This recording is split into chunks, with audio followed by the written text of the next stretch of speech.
fevereiro, meu caminho é todo seu. O Grêmio Recreativo Escola de Samba Imperatriz Leopoldinense surgiu em 1956, para sermos mais precisos, no dia 6 de março, em Ramos, na região da Leopoldina, na zona norte do Rio de Janeiro. A Imperatriz é uma das escolas mais tradicionais do Carnaval carioca e conquistou 9 títulos no grupo especial. O nome da escola é uma homenagem à Imperatriz do Brasil, Maria Leopoldina, esposa de Dom Pedro I. O de Ramos é que faz parte da chamada região da Leopoldina. A Imperatriz foi criada a partir de uma fusão de pequenos blocos carnavalescos da região, como o tradicional Recreio de Ramos, seu fundador Almarir Jório e Mendes de Moraes, que juntos a sambistas da região decidiram criar uma escola de samba do bairro. E mesmo sem muitos recursos, esses líderes buscaram o apoio de moradores de Ramos, que abraçaram a causa e passaram a participar ativamente da criação do desfile, ajudando com fantasias, carros alegóricos e outros preparativos para o carnaval. Os primeiros anos da escola foram marcados por dificuldades financeiras, o que é comum em todas as agremiações emergentes na época. Seus desfiles começaram em Ramos já naquele ano, em 1956. Muitas escolas de samba desfilaram em ruas de seus próprios bairros antes mesmo de se tornarem populares, os desfiles oficiais em grandes avenidas. A estreia oficial da agremiação no Carnaval ocorreu em 1959, quando a Imperatriz apresentou o enredo Pará, Sonho de Riqueza, uma homenagem ao estado do Pará. Nos primeiros anos de sua história, a Imperatriz desfilava no então Grupo 2, uma segunda divisão do Carnaval carioca naquele período. E apesar de estar nesse grupo, a escola já mostrava uma preocupação com a organização e a estética de seus desfiles. Após alguns anos com a profissionalização dos desfiles, a Imperatriz começou a se apresentar nas grandes avenidas da cidade, como a Avenida Presidente Vargas e até na inauguração do Sambódromo da Marquês de Sapucaí, em 1984, onde ocorrem os desfiles até hoje do Carnaval carioca. Desde o início, a Imperatriz se destacava pela disciplina em seus desfiles, algo que se tornaria uma marca registrada ao longo dos anos, enquanto outras escolas de samba da época apostavam em desfiles mais espontâneos. E assim, a Imperatriz começou a construir a imagem de uma escola bem organizada, sendo reconhecida até hoje como a Certinha de Ramos. Em 1960, com homenagem a Brasília, a Imperatriz teve um enredo extremamente relevante naquele momento. Com a inauguração da nova capital do Brasil, o desfile foi um marco muito importante para a escola, já que a sua vitória no Grupo 2 lhe garantiu o primeiro acesso ao Grupo 1, o Grupo Especial, passando a desfilar com outras grandes escolas do Rio, como Portela, Mangueira e Salgueiro. No começo dos anos 60, a Imperatriz competiu com gigantes do Carnaval carioca, que naquela época já eram escolas estabelecidas com grandes estruturas. Mesmo assim, a Imperatriz conseguiu se manter entre as escolas do Grupo Especial, participando de desfiles com regularidade, organização, ganhando a admiração do público e de outras escolas por sua dedicação. Um dos fatores que influenciou a permanência da escola no Grupo 1 foi o apoio de sua comunidade. Apoio esse que é extremamente importante para a agremiação em toda a sua trajetória. A participação de seus componentes, ajudando na confecção de fantasias, alegorias e no desfile, fez com que a escola se tornasse um ponto de união para todo o bairro. Já nos anos 70, aconteceu a virada de chave para a escola com a chegada de Luiz Pacheco Drummond, em 1976. Em meados dos anos 80, com o Luizinho já no comando, a Imperatriz mudou por completo. Ela foi o principal responsável pelo sucesso da Imperatriz durante as décadas de 1980 e 90, se consolidou como uma das maiores forças do samba carioca. Essa entrada na Imperatriz do Luiz teve um impacto direto na qualidade da escola, que se destacou cada vez mais no cenário do carnaval e ficou conhecida por suas apresentações vibrantes e de grande força simbólica. A escola teve grandes carnavalescos como Maxi Lopes, Rosa Magalhães e Arlindo Rodrigues, que fizeram carnavais grandiosos para a escola, com enredos que se conectam com o público e que contassem a história do Brasil, da cultura popular e das tradições afro-brasileiras, que deram à Imperatriz o tricampeonato. Em 1980, 81 e 89, os 3 primeiros títulos da escola no Grupo Especial. Em 1980, com o enredo O Que É Que a Bahia Tem? Em 1981, com o enredo Teu Cabelo Não Nega? E 89, Liberdade, Liberdade, Abra as Asas Sobre Nós, que marcaram a era de ouro da escola, esses 3 títulos em sequência. Nos anos 90 e no início dos anos 2000, também teve outros títulos, se tornando cada vez mais uma escola que apostava em grandes desfiles, sempre inovando na sua estética e contando com sambas históricos. Entretanto, ao longo dos anos 2000, a escola viveu muitos altos e baixos. Apesar disso, a Imperatriz continuou sendo uma potência mesmo com esses empecilhos, até que em 2019 aconteceu o tão temido rebaixamento, e a escola foi para o grupo de acesso em 2020. Mas rapidamente voltou, como uma fênix, com o enredo Só Dá Lá Lá, uma homenagem ao Arlindo Rodrigues, que foi um dos maiores carnavalescos da história da escola. Este ano foi um marco para todos os componentes, porque foi quando a agremiação e toda a comunidade voltaram a se conectar. Até que, infelizmente, em julho do mesmo ano, o tão amado Luizinho Drummond, que mudou a escola por completo, faleceu. Isso afetou muito os gresilenses e se tornou um momento de incerteza sobre o que iria acontecer com o futuro da agremiação, com o futuro de toda a história construída. E a família de Luiz Pacheco Drummond decidiu continuar o seu legado. Sua filha, Kátia Drummond, se tornou a presidente. A administração mudou e começou o resgate da comunidade leopoldinense, com os projetos sociais da escola e dedicação com todos os ensaios. E esta união deu tão certo que após 22 anos, a Imperatriz Leopoldinense foi campeã do Carnaval Carioca em 2023, com um enredo sobre o Lampião. Todos entraram em êxtase e a vontade de ser campeão novamente se instaurou nos componentes. Em 2024, a escola ficou em segundo lugar e agora o projeto para o Carnaval de 2025 já está a todo vapor. Tanto a gestão da escola quanto os componentes estão na expectativa de ter o melhor carnaval de todos os tempos e vencer novamente, mas dessa vez falando sobre Oxalá. E para falar sobre os bastidores, como funciona toda a engrenagem da Imperatriz e também falar um pouco sobre o futuro da agremiação, entrevistamos 3 personagens. André Bonatti, diretor de carnaval da escola, João Drummond, diretor executivo da Imperatriz e também faz parte da família Drummond e Luizinho, e também a Glorinha, que tem mais de 50 anos de história na escola e tem muita coisa para contar. Você começou sua trajetória na Imperatriz Leopoldinense. Quais experiências anteriores te prepararam para esse cargo de diretor de carnaval e cultura? Porra, a história é longa, vamos lá. Na verdade, minha avó, antigamente na Imperatriz tinham 2 alas de baiana. Uma ala de baiana que a gente, aqui na época era a ala das baianas pretas e a ala das baianas brancas. As pretas eram aquelas baianas da comunidade mesmo, que a escola bancava a fantasia, mas aí existia um grupo de baianas que pagava por sua fantasia e que desfilava. Então a Imperatriz desfilou muito tempo com 2 alas de baianas e minha avó fazia parte da ala de baianas brancas, que pagava para desfilar de baiana. E isso no final da década de 70 e início da década de 80. Eu sou de 76, né? Nasci em 76. Então ali eu tenho a primeira imagem que eu tenho do carnaval da Imperatriz, é minha avó vestida de baiana, experimentando a fantasia lá no quintal de casa para ver se estava tudo certinho para ir para a avenida e tal. Então a primeira imagem que eu tenho da Imperatriz é da minha avó vestida de baiana em 1980 e 1981.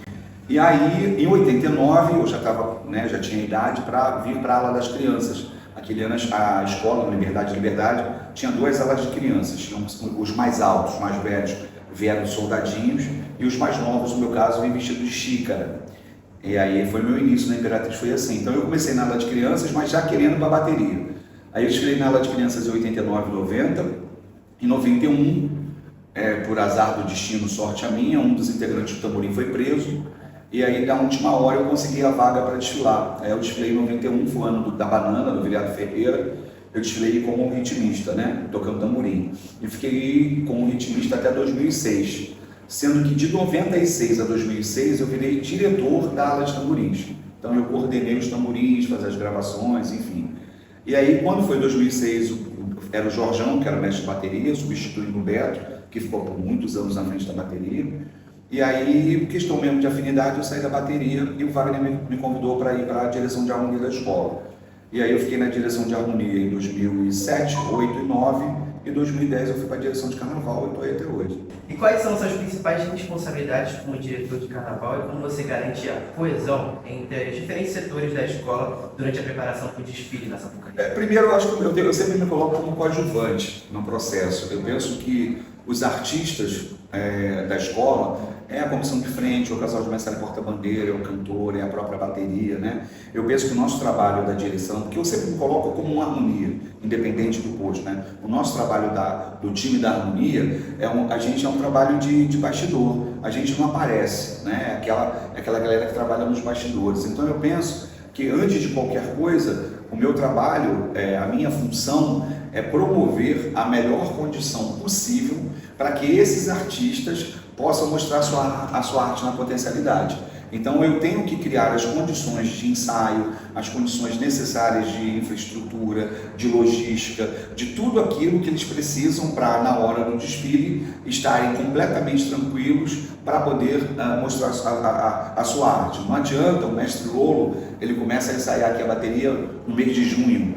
Só que quando chega lá na avenida, eu tenho que parar a escola no momento certo, no tempo certo, para ele apresentar a bateria para o jurado. Então não adianta um ano de trabalho e se chegar lá na hora eu não paro a bateria e aquilo vai dar. Se eu não parar a escola para a comissão se apresentar, se eu não parar a escola para o casal se apresentar, como é que vai ser? Então eu penso que o meu trabalho é isso, o meu trabalho é um trabalho de bastidor que dá condições para que esses artistas possam mostrar sua arte na potencialidade.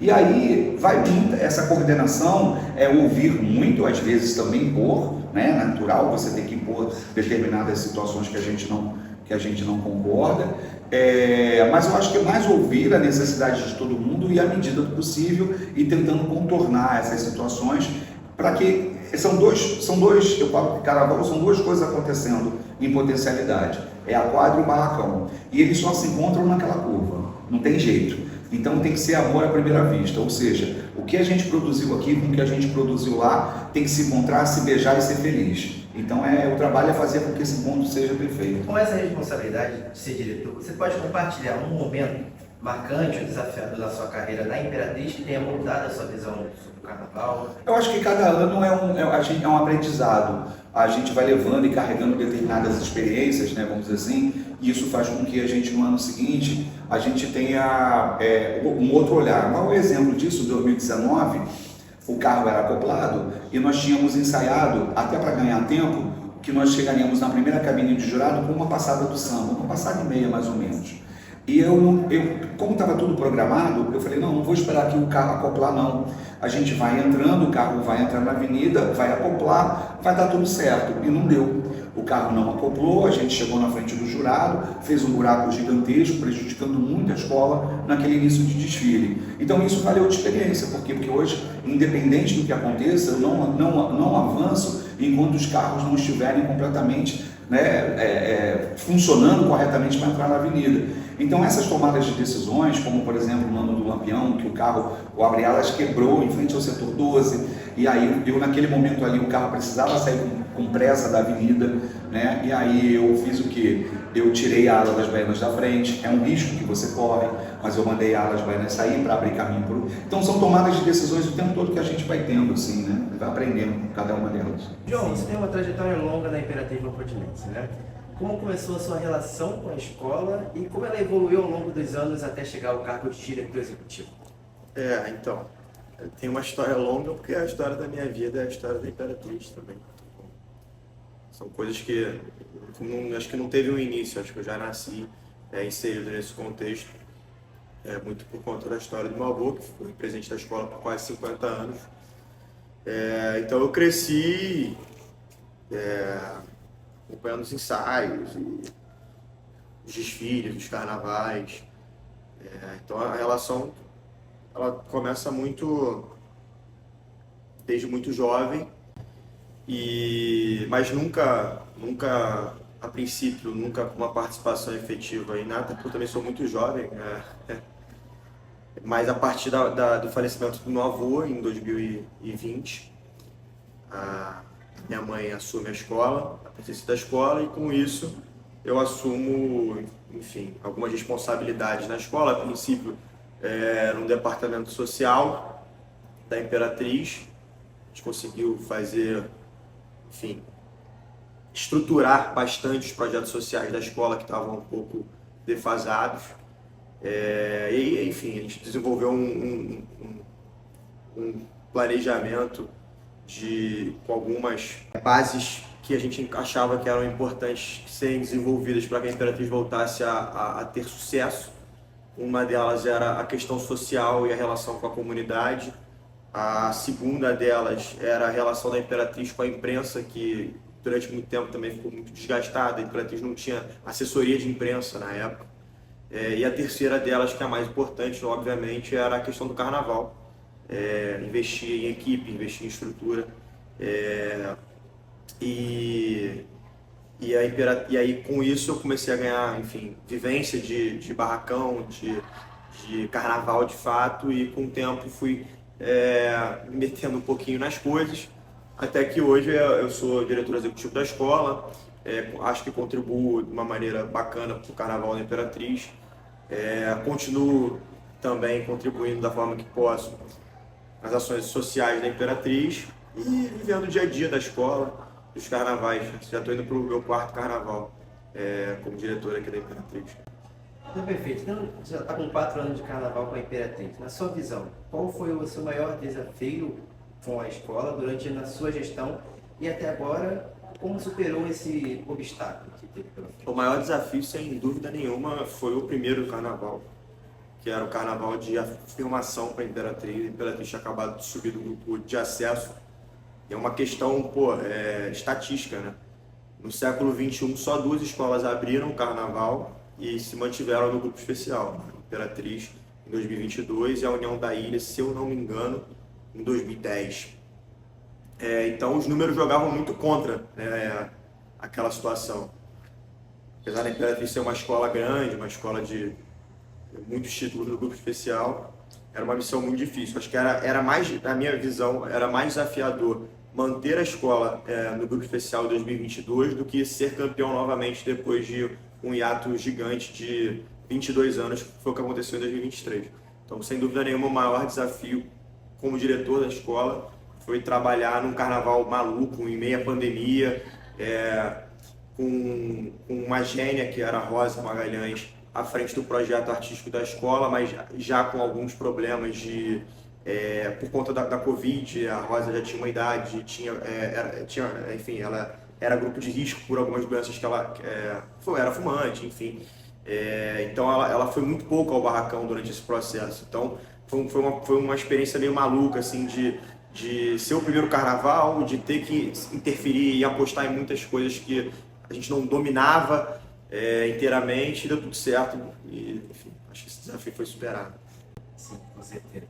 E a Imperatriz é conhecida por sua tradição e também por suas inovações no samba. Como você vê o papel da escola no atual cenário do carnaval carioca e o que ela representa para a comunidade de Campos? Assim, eu acho que a Imperatriz, ela tradicionalmente é uma escola conhecida pelos desfiles técnicos, né? A Imperatriz ganhou muitos carnavais na década de 90, principalmente com esse estereótipo de que era uma escola muito técnica, que uma referência, de fato, de como desfilar. Acho que a Imperatriz hoje ela volta a se tornar uma referência, só que com uma maneira distinta, né? De uma outra forma. A Imperatriz hoje ela é vista como uma escola bem mais popular do que no passado. Então, e acho que a Imperatriz continua sendo técnica, continua sendo uma escola a ser olhada a forma como desfila, mas o mais importante que eu vejo hoje, falando da tradição da Imperatriz, e com a grande transformação da Imperatriz, sem dúvida nenhuma, é a forma como ela se comunica com o público.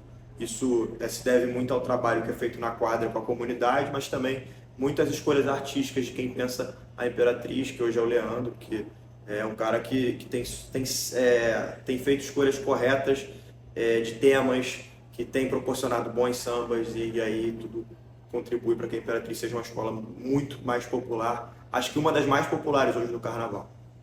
Os projetos e as principais metas para o futuro da Imperatriz, digamos que daqui a uns 2, 3 anos, tanto no campo artístico, quanto na estruturação da escola, especialmente em relação ao próximo desfile, Carnaval de 2025. Eu acho que assim, o grande projeto é manter a Imperatriz sendo uma escola competitiva, como tem sido nos últimos 2 anos.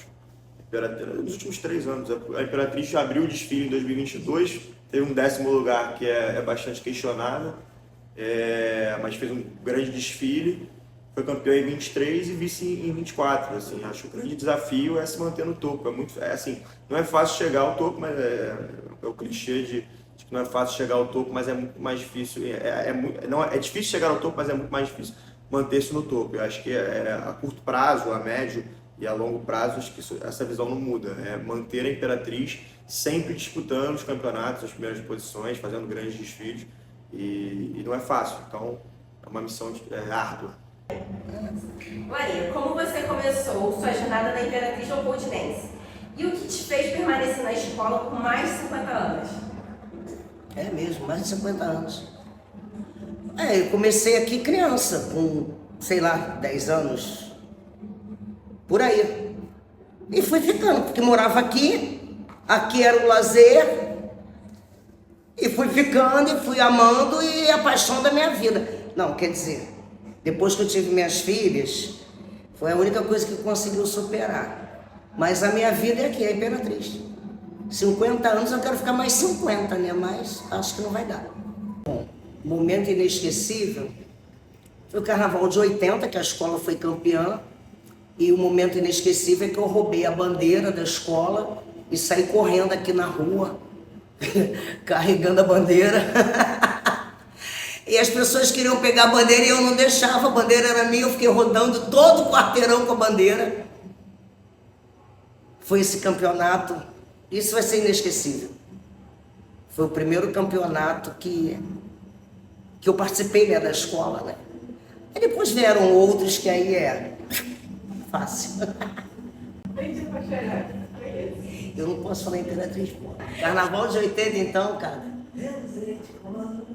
Pode vir o carnaval que for, mas esse foi o primeiro. Escola campeã, pô. Tá louco? Você se sente ao fazer parte de um grupo tão diverso e unido? E qual é o papel da comunidade na sua experiência aqui na Imperatriz? Bom, a Imperatriz sempre foi uma escola muito família, né? Todo mundo do bairro, todo mundo da rua, e todo mundo conhece a mãe de todo mundo, filho, neto. Sempre houve essa união aqui. Mas de um tempo para cá, dessa gestão, né, da atual administração da escola, a união que houve com a comunidade. Eles conseguiram resgatar, né? Nós conseguimos resgatar a comunidade. Então, a Imperatriz agora, ela serve de exemplo, de palco. Na área aqui da Leopoldina, as ações sociais são todas aqui na Imperatriz, né? Isso fez com que o resgate da comunidade nas ações sociais é toda a nossa escola.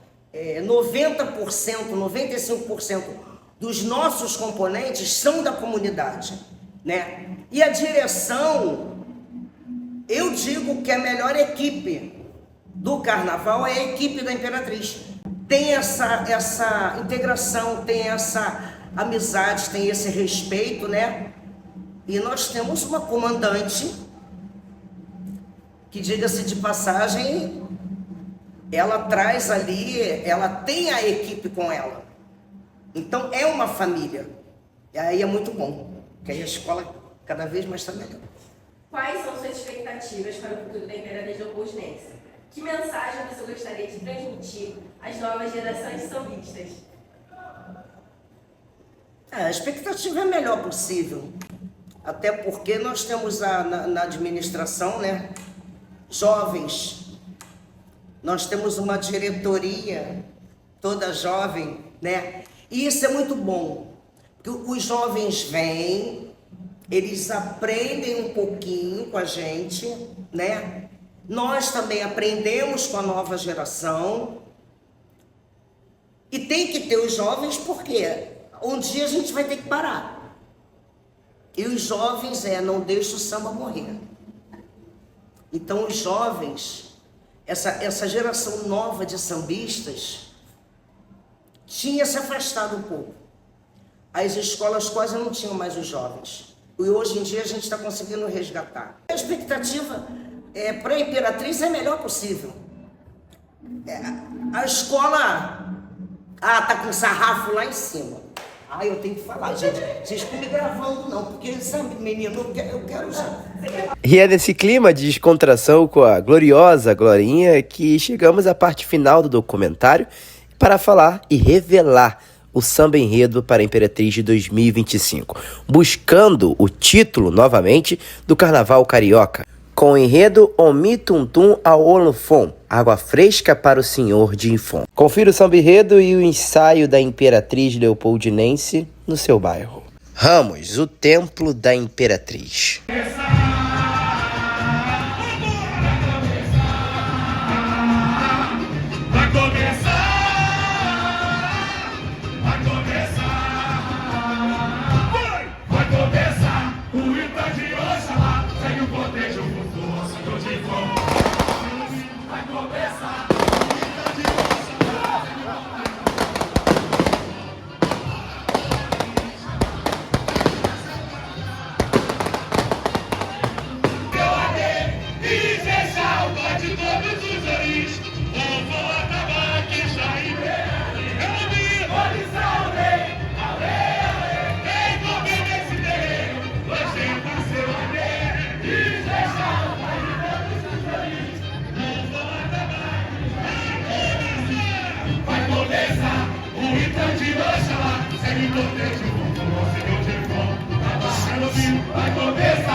Tristeza perdurou nos 7 anos de solidão. Justiça maior é de meu pai, chamou. Traz água fresca pra justiça verdadeira. O Ita de Oxalá segue o poder de Deus. Eu te vou, a batalha vai começar. O Ita de Oxalá segue o poder de Deus. Eu te vou. Vem descer de Exu, não se deixa repreender.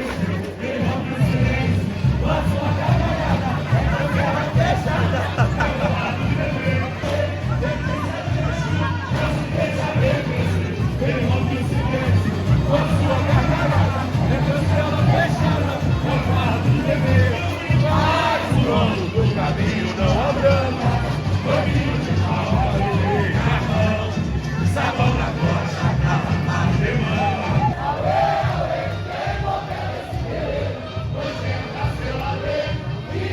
E assim, ao relembrarmos de toda a trajetória da Imperatriz Leopoldinense, somos convidados a refletir sobre a rica história de uma das escolas mais tradicionais e influentes do samba carioca. Com uma paixão que transcende o tempo, a agremiação se firmou como um símbolo de resistência, celebração da cultura popular e, sobretudo, de união. Cada passo de sua caminhada no carnaval, cada história, cada vitória, desafio, revela a força de um povo que canta, dança e se orgulha de suas raízes. A história da Imperatriz Leopoldinense é, portanto, a história também do Rio de Janeiro, uma cidade pulsante, vibrante, que sempre e sempre vai viver no ritmo do samba.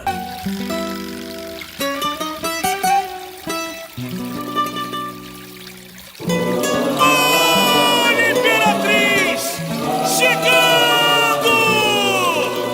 Onissaure, aure, aure, quem governa esse terreiro ostenta seu AD. Ijexá, o pai de todos os oris, rufam atabaques.